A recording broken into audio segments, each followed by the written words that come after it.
I'm going to quickly explain why Canadians pay a lot more for things than our friends in the US. And this screenshot quickly shows the concept that I'm going to explain to you all. In Canada, we basically have three main carriers that then own all the other subsidiaries that you see beneath here. For comparison, there's over 30 in the US.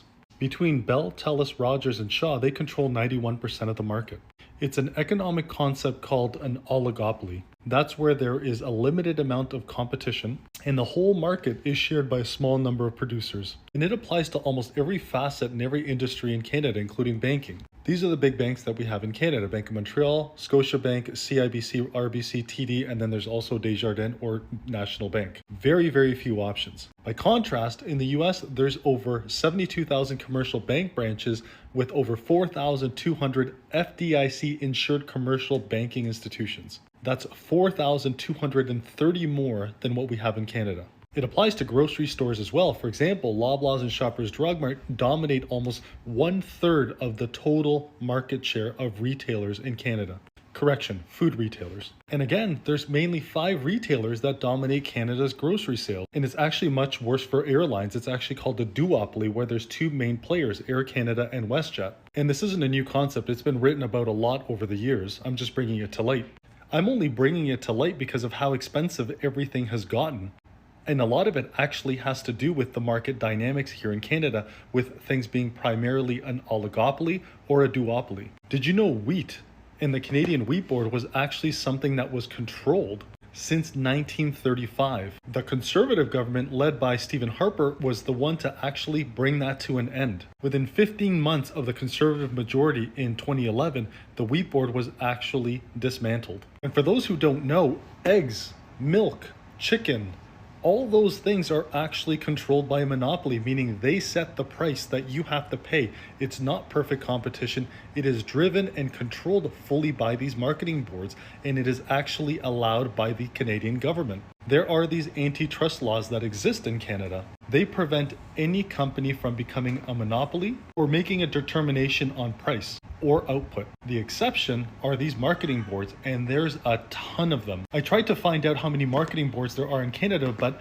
I was met with a 404 page, meaning that information could not be found. Now, this is a brilliant economist who has her PhD, who wrote this article that talks about governments can easily address the high food prices by phasing out marketing boards, which I fully agree with. And this title is extremely accurate. It is Canada's marketing boards are a barrier to affordable food. Now, I have my undergrad in economics, I have my master's in economics. So these are concepts you learn in first and second year economics. And the concept is basic. When you do not have competition, you have artificially inflated prices. You have less innovation because you have less competition.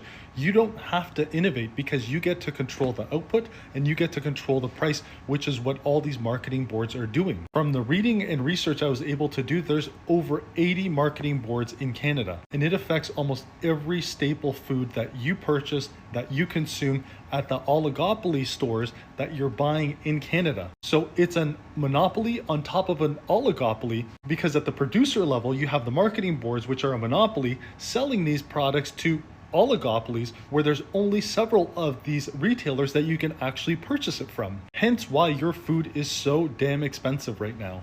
She says that I have faith in the resilience of the Canadian farmers and believe that they can thrive in a competitive market economy. New Zealand serves as a perfect prime example, transitioning from a highly protected environment for its farmers to an open market. Faced with competition, their producers became much more efficient and productive, resulting in lower food prices for New Zealanders and transforming the country into a major food exporter. And this says it all. If the government genuinely aims to address the rising cost of food for all Canadians, it's time that the marketing boards are completely phased out. Dr. Rosalind Coonan. I wish I had all the data of how many marketing boards actually exist. But that's the reason why your chicken's so expensive, why your eggs are so much, why your milk is so much, even though they have enough output to lower the prices quite easily. Hopefully in the upcoming elections, the Conservatives will have a majority where they are able to make this meaningful change, similar to what Harper did back in 2011 when he got elected. Because there's been absolutely zero change with the Trudeau administration. And I don't see that changing anytime soon.